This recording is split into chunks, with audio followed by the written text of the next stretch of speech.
Tomke zongt een heel mooi veske, want vannacht komt Sinterklaas.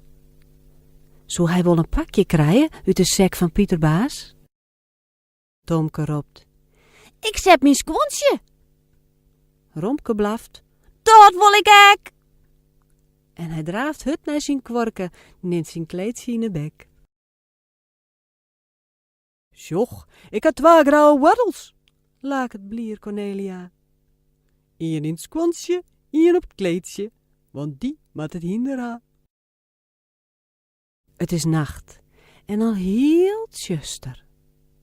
Tomke dreamt van Sinterklaas en van chocoladeletters uit de zak van Pieter Baas. Zwarte Piet sjocht op zijn briefke. Hier is het huis van Tomke al. Wat had hij ik alweer vregen? Wie het een trein of wie het een bal? Zuntjes sloept hij door de kamer. Oh, wat is die zak toch zwier. Kalm aan, eerst even zitten. Plof, ik zet hem op een vlier. Maar in wat er pisje. Draaf gauw net husketa. Wiebel, wiebel. Toen ook knoopke, ik wil geen witte boks nog na. Romke snarket in zijn kworken. Schrikt hij niet, wat is dat? Jet er wat? Wat zou dat wezen? Is het een dief of is het een kat?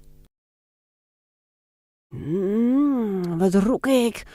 Piepernuten. Het hondje doet gauw in de zak en zijn lietse brune stutje stekt door het gatje. Dat is gek.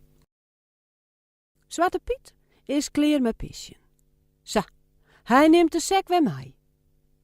Romke raast: Ik wil net naar Spanje. Ik wil eruit. Toe, lip en vrij. Zwarte Piet schrikt eerst een beetje van die bleke hoenensnuut. Maar Cornelia en Tomke loekt hij Romke de gauw weer uit.